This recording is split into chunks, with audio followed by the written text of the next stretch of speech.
So this is the fourth sum that we will be solving on heat balance sheet. This is by far the most important question on heat balance sheet that we will be solving.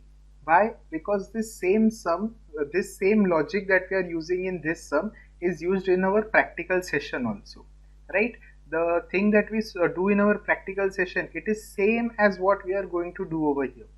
So it is very important for you to understand what is going on. So using this logic, you can also solve your experiment, right? So before first explaining to you this question, I will first like to explain to you how the setup looks, right? How the setup of the practical looks. So see, in the setup of the practical, here is your engine. From engine, the crankshaft comes out. That crankshaft is coupled to your dynamometer. Here is your dynamometer. There is also an RPM sensor attached over here, which measures the RPM of the crankshaft. Okay. So what do you have? You have here a dynamometer. What is this dynamometer going to do? This dynamometer is going to measure the torque. You have over here a speed sensor, RPM sensor. It is going to measure the RPM, right? This is your engine and this is your crankshaft, right? What is happening from all this? We can measure the torque, we can measure the RPM, so we can easily measure the brake power, right? Whenever we have to draw heat balance sheet, what are the five things that we have to measure? See, in heat balance sheet, the five things that we have to measure is thermal power, brake power, heat loss to exhaust gases, heat loss to coolant, and heat loss to unaccounted, right? Unaccounted heat losses. So these are the five things that we have to measure. We can measure the thermal power. How can we measure the thermal power? Mass flow rate of fuel into calorific value of fuel. How can we measure the brake power? Just now I told you we can measure the brake power using the dynamometer and the RPM sensor. How can we measure the Q loss to coolant? To measure the Q loss to coolant, what is the formula? MC delta T coolant, right? So in this formula, we know the mass flow rate of the coolant. We can control the mass flow rate of the coolant. We know the specific heat capacity of the coolant, which is 4.182. And we know, how can we know the delta T of the coolant? Well, we can use two temperature sensors. See, this is my engine. In engine, there will be coolant going into the engine and coolant coming out of the engine, right? I can put a temperature sensor over here and I can put a temperature sensor over here. So this will be measuring the temperature of water going into the engine and this will be measuring the temperature of water coming out of the engine. So subtracting T1 from T2, I will get what is the change in temperature of the coolant. That is how I get delta T. And that is how I can find the heat loss to coolant. But what about heat loss to exhaust gases? See, for heat loss to exhaust gases, the formula is what? MC delta T exhaust gases, right? So in this thing, what I can do, I can find the mass flow rate of the exhaust gases. It is not very difficult to find the mass flow rate of exhaust gases. Why? Because mass flow rate of exhaust gases is what? Mass flow rate of air plus mass flow rate of fuel. So this is mass flow rate of exhaust gases. So this I can calculate easily. How can I calculate the delta T of the exhaust gases? Well, from here the exhaust gases will come out. What I can do, I can put a temperature sensor over here. It will measure the temperature of the exhaust gases. And what is delta T of exhaust gases? Delta T of exhaust gases is temperature of exhaust gases minus temperature of room, that is ambient conditions, right? I can put a temperature sensor in my room also, so I can find the delta T of the exhaust gases also. But the problem comes with this specific heat capacity of exhaust gases. How am I going to find the specific heat capacity of exhaust gases? See, in all the questions that we have solved till now, the specific heat capacity of the exhaust gases was given to us. But in real life conditions, the specific heat capacity of exhaust gas will change with changing environmental conditions, with changing operational conditions, with changing air-fuel ratio, right? So it is very important for us to find what is the specific heat capacity of the exhaust gases. So how can we find the specific heat capacity of the exhaust gases? To find the specific heat capacity of the exhaust gases, there is another system which is used in our engine testing setup. That is a heat exchanger, or it is also known as a calorimeter. Okay, so we use a calorimeter to find the specific heat capacity of the exhaust gases.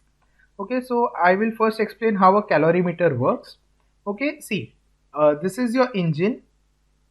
What is happening from here? Air is coming into the engine. Imagine here there is intake valve and everything like that, intake manifold and all.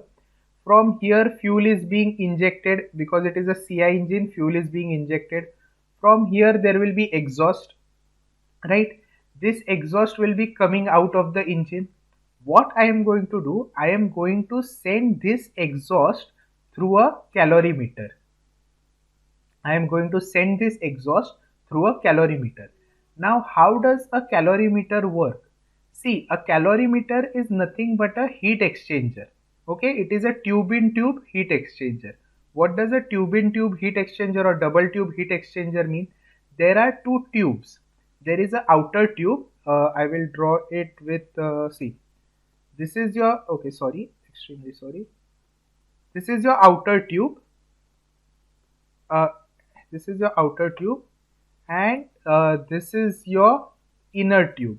I will use green. This is your inner tube, right?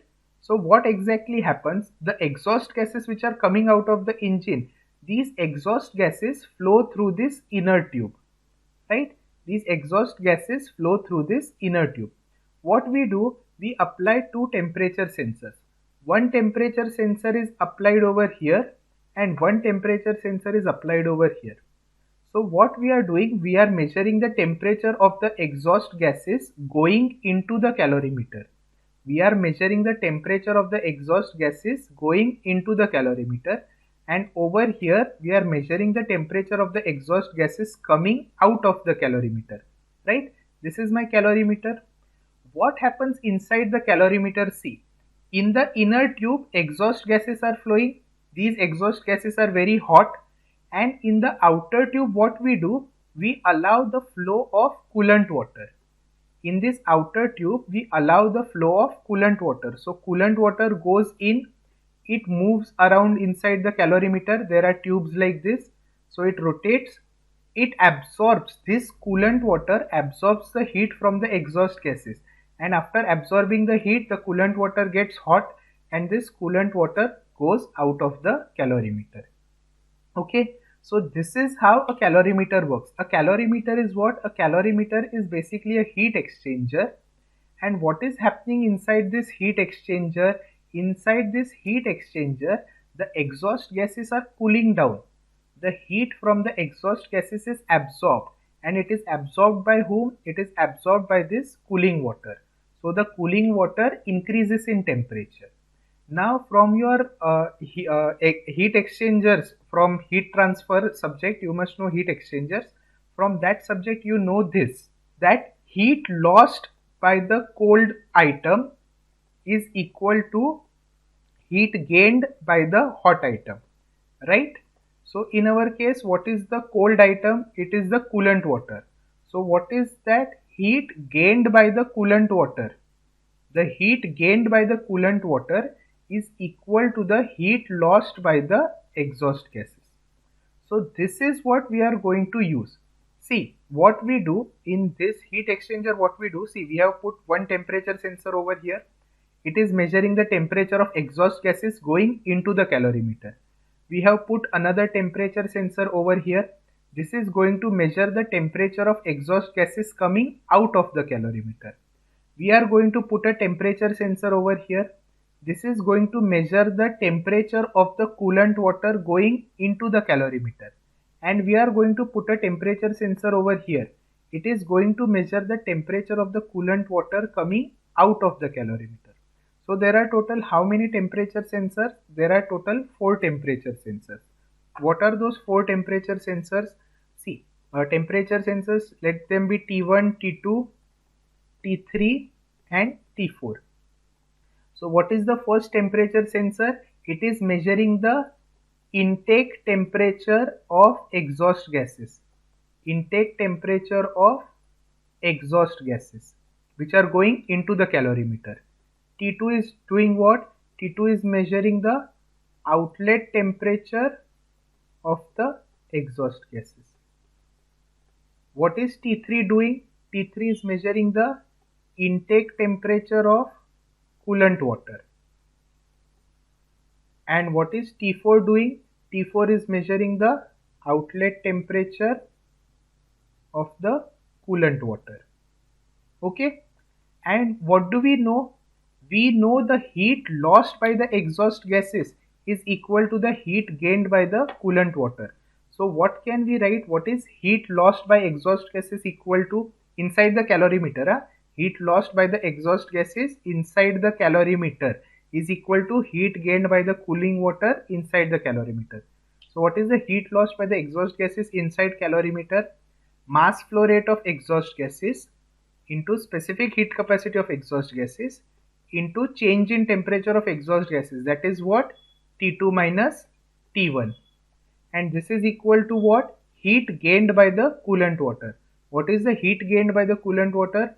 Mass flow rate of coolant water into specific heat capacity of coolant water into change in temperature of coolant water. It is what? T4 minus T3, right? This is the heat lost. See, this will come negative, okay, because T2 is less than T1, right? Now, exhaust gases are cooling down, so this will be negative. So we can put a negative sign over here, or we can write T1 minus T2. Any way will do, or else you can take mod. Okay, anything is acceptable, right? So that is heat lost by the exhaust gases. This is amount of heat lost by exhaust gases is equal to the amount of heat gained by the cooling water. We can measure the heat gained by the cooling water. We can control the mass flow rate of water into the calorimeter, right? We know the specific heat capacity of water, 4.182 kilojoule per kg Kelvin. We know T4, we know T3, so we know delta T. So we know this entire term, right? Similarly, we know the mass flow rate of exhaust gases. Because of these two temperature sensors, we know T2 and T1. So we can find out delta T exhaust gases. So what is the only thing that is remaining? The only thing that is remaining is the specific heat capacity of the exhaust gases. Thus, by using a calorimeter, we can measure the specific heat capacity of the exhaust gases. And this is exactly what we are going to do in this sum, right? So in this sum, what are the total number of temperatures that are required? See, you will see over here, what are the different types of temperatures that are required. First of all, there is the cooling water inlet temperature. Now this cooling water is going into two things. This cooling water is going into engine, and this cooling water is going into the calorimeter also. Okay, same water is going to both. There is engine outlet temperature. That is what? That is the temperature of the coolant from engine outlet. Okay, so this is our second temperature. Third is what? Calorimeter outlet temperature, right? The cooling water which was going into the calorimeter, what was its temperature? 22 degrees Celsius.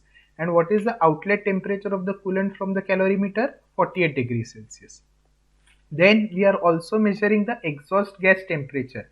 What is the temperature of exhaust gases going into the calorimeter? It is 528 degrees Celsius. And what is the exhaust gas temperature coming out of the calorimeter? It is 87 degrees Celsius. Thus, using all these temperatures, we can find out the specific heat capacity of the exhaust gases. And once we know the specific heat capacity of the exhaust gas, we can use our formula MC delta T exhaust gas. In that case, see, in case of calorimeter, when we are doing delta T, see, in case of calorimeter, when we are doing delta T, there will be two delta T's. What will be the two delta T's? One will be the delta T of water. What will be the delta T of water? 48 minus 22 degrees Celsius, right? Another will be the delta T of exhaust gases inside the calorimeter. Delta T of exhaust gases inside calorimeter is what? 528 minus 87. And what is the overall delta T of the exhaust gases? What is the total amount of heat absorbed by the exhaust gases total amount of heat absorbed by the exhaust gases is temperature of exhaust gases minus room temperature, right? Just like in our previous three sums, right? What is the change in temperature of exhaust gases? What is the actual change in temperature of exhaust gases? Exhaust gas temperature minus room temperature, right? But in our calorimeter there is only certain amount of heat drop. If you have a long enough calorimeter, then there can be enough temperature drop to reduce it to 24 degrees Celsius. But we are not interested in bringing the exhaust to a very low temperature. We are using a calorimeter just to find the specific heat capacity of the exhaust gases. Okay, so hopefully you have understood this. Because this is very important, you have to understand the working of calorimeter first, then you can understand this entire sum. Okay, so they have given us all this data. They have given us the mass flow rate through the engine, mass flow rate through the calorimeter. They have given us the specific heat capacity of the water, and they have given us the air fuel ratio. What are they asking us to find? The first thing they are asking us to find is the specific heat capacity of the exhaust gas. How are we going to find the specific heat capacity of the exhaust gas? By using that heat exchanger or calorimeter equation. As always, they have told us to find these three efficiencies: indicated thermal, brake thermal, and mechanical efficiency. So to find all these, what do we need? We need BP, we need IP, and we need TP, right? And they have told us to draw a heat balance sheet, but this time it is not on minute basis. It is on what? Kilowatt and percentage basis. Okay, see, important, this is not on minute basis. Kilowatt means per second, kilojoule per second. So we have to draw it on per second basis. Okay, so this is what we are going to do in this sum. So first of all, we have to find the specific heat capacity of the exhaust gas. So let us see how to find the specific heat capacity of the exhaust gas.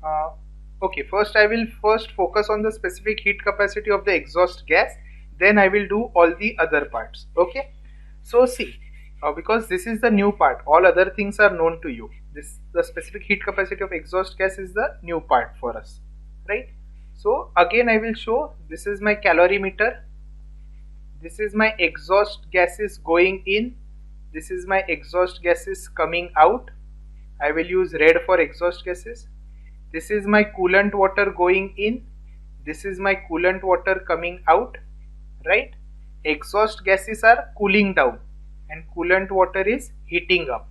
Heat lost by exhaust gases is equal to heat gained by coolant water. So first of all, we have to find what is the equation of heat lost by exhaust gases. So what is the equation of heat lost by exhaust gases? MC delta T, right? What is mass flow rate of exhaust gases? Mass flow rate of exhaust gases is mass flow rate of fuel plus mass flow rate of air. So it is 8, which is given, they have given us mass flow rate of fuel is given as 8, and they have told us that the air fuel ratio is 20. Okay, so mass flow rate of air is what? Mass flow rate of air is mass flow rate of fuel into air fuel ratio, right? So that is what we have done over here, mass flow rate of fuel plus air fuel ratio into mass flow rate of fuel. So this is mass flow rate of air. So mass flow rate of exhaust gases is what? Mass flow rate of fuel plus mass flow rate of air, which is what? 168 kg per hour. Now it is per hour. I have converted it into per minute. Okay, for now I have converted it into per minute. So this is mass flow rate of exhaust gases. What is the specific heat capacity of exhaust gases? We don't know. That is what we have to find out. What is the delta T of exhaust gases inside the calorimeter? We measured the temperature of exhaust gases going into the calorimeter, and we measured the temperature of the exhaust gases coming out of the calorimeter. So it is 528 minus 87. Okay, this is the heat lost by the exhaust gases. What is the heat gained by the calorimeter water? Heat gained by calorimeter water is, again, see, for heat loss, heat gain, there is only one formula.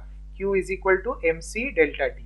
So we are substituting MC delta T for heat gained by calorimeter water. Now what is the heat gained? What is the flow rate of water in the calorimeter? See, over here they have given us water flow rate in calorimeter is what? 12 kg per minute, right?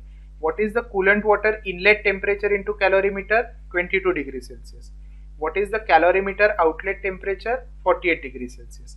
So what is delta T of cooler? What is the delta T of calorimeter water? It is 26 degrees Celsius, right? So that is what is happening over here. So we have put these values over here. Mass flow rate of coolant water. Specific heat capacity of coolant water is known to us 4.18 kilojoule per kg Kelvin. What is the change in temperature of coolant water? 48 minus 22 degrees Celsius, right? Just now we saw. So it comes out to be 1304.16 kilojoule per minute. Now heat gained by calorimeter water is equal to the heat lost by the exhaust gases, right? So substituting these values over here, this is the heat gained by the calorimeter water and this is the heat lost by the exhaust gases.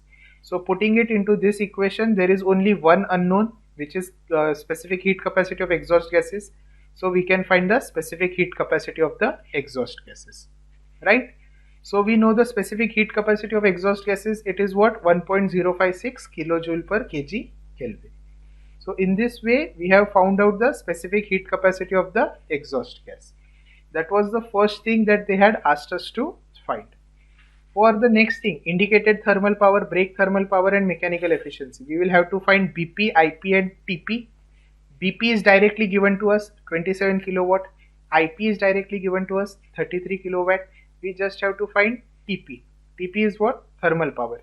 What is the formula of thermal power? Mass flow rate of fuel into calorific value, right? We know mass flow rate of fuel 8 kg per hour. So we have to do what? 8 divided by 8 kg per hour. And what is calorific value of fuel? Calorific value of fuel is 43 megajoule. So 8 into 43 into 10 raised to 6. This will be what? This will be per hour. Now we have to convert per hour into per second. So we will divide it by 3600. This will be the thermal power, right? So that is exactly what I have done over here. So this is our thermal power. Mass flow rate of fuel is 8 kg per hour. 8 into 43,000 into 10 raised to 3 because it is 43,000 kilojoules. This is amount of heat released per hour. Converting it into per second, we are dividing it by 3600. So we get the thermal power of the engine. Now we know the brake power of the engine, we know the indicated power of the engine, both are given to us, and we have calculated the thermal power of the engine.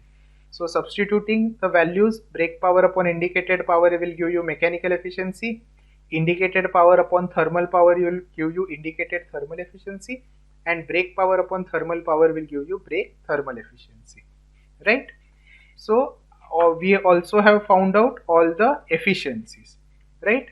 So we have found out the specific heat capacity of exhaust gas. We have also found out all the three efficiencies. Now the last thing we have to do is draw the heat balance sheet. Well, it is easy to draw the heat balance sheet. We know the thermal power already. They have told us to draw it on kilowatt basis, not per minute basis.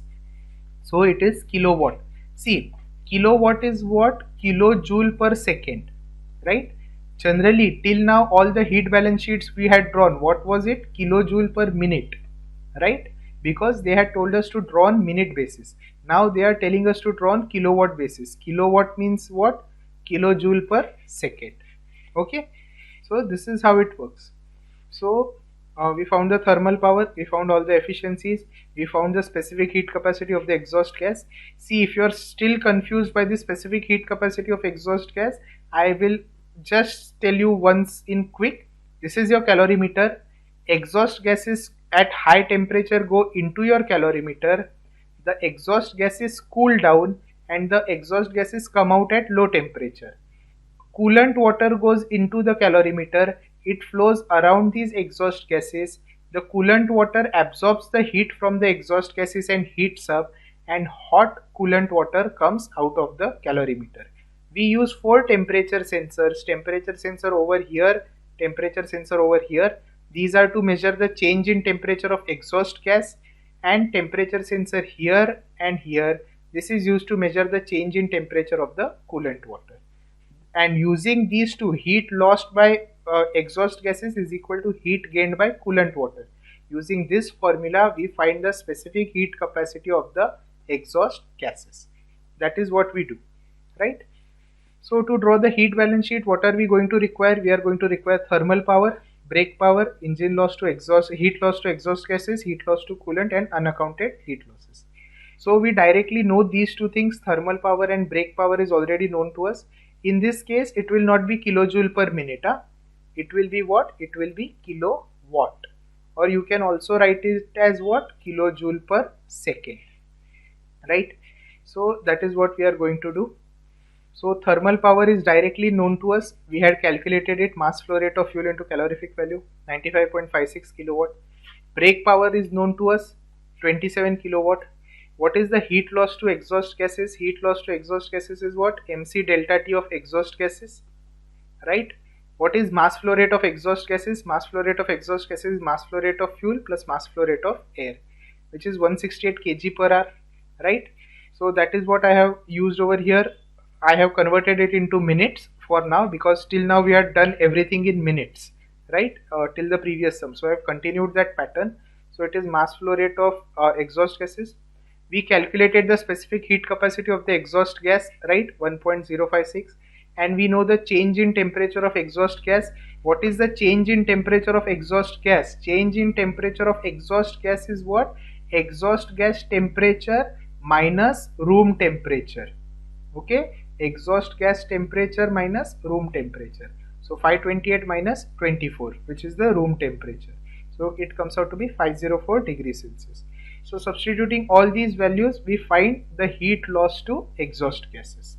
And this is per minute, but we want it what? Per second. So I divide this by 60 and I get 24.84 kilowatt. Kilowatt is kilojoule per second. Okay. So this is how we found out the heat loss to exhaust gases. How are we going to find heat loss to coolant? It is very simple. MC delta T. See, in calorimeter, when we are using this formula, we were using the mass flow rate of coolant water in calorimeter, which was what? 12. Okay, that was for calorimeter mass flow rate. Now we are calculating the amount of heat lost in the engine. So we have to use the mass flow rate of the coolant inside the engine. See, there are these two different rates of coolant flow. This is water coolant flow rate through engine, and this is water flow rate through calorimeter. Okay, so be careful when what values you are using, right? So here is the mass flow. Over here, heat loss to coolant. So this is the mass flow rate of the coolant, 7 kg per minute. This is the specific heat capacity of the coolant, which is water, 4.18 kilojoule per kg Kelvin. What is the change in temperature of coolant? They have told us 75 degrees Celsius is the outlet temperature, engine outlet temperature. See over here, they have given us engine outlet temperature as what? 75 degrees Celsius, right? Not this thing, this thing, 75 degrees Celsius, engine outlet temperature, because the coolant is flowing inside the engine, right? So substituting those values inside over here, we have MC delta T, and we get the amount of heat loss to the coolant, which is in what? Kilojoule per minute, divided by 60, and we get it in what? Kilowatt, right? So we know all the values. As always, we know these all values. We know thermal power, we know engine brake power, we know heat loss to exhaust gas, we know heat loss to coolant. How to find unaccounted heat loss? This and sum of these three terms. This minus sum of these three terms will give you unaccounted heat loss. So that is what we have done over here. See over here, unaccounted heat losses is what? Thermal power minus output heat energy, summation output heat energy. This is brake power, this is heat loss to exhaust gases, and this is heat loss to coolant. So what is we are getting? We are getting, okay, sorry, this is slightly wrong. Sorry, I will have to change these values. Substitute 27 plus 24 plus 25. So it will be approximately 1676, 77.69. Okay, it will be 77.69. So what will be 0.3178 to 80, 17.56 plus little bit, so it will be approximately 18, something approximately equal to 18, right? So this is wrong, there is some mistake over here. So put these proper values over here and you will get the unaccounted heat losses, right? So what are the unaccounted heat losses? Come to 17.87, right? So this is how you solve this sum. See, in this sum, this part is wrong. Over here it should be something that this sum total of this, and over here we get 17.87, right? I will change it in my PPT, please change it in yours also. So see, in this sum, what was the different thing? The only different thing was the use of the calorimeter, right? The calorimeter was being used to do what? The calorimeter was being used to calculate the specific heat capacity of the exhaust gas. This was the only new thing in this sum. So hopefully you have understood this sum. If you haven't, please go back and please understand this part. Okay, this slide, right? This is the most important slide in this question, and this same logic is used in your practical also. So the practical session which you will have, in that you will be using this same equations, this same logic to find the to draw the heat balance sheet. Okay, so thank you.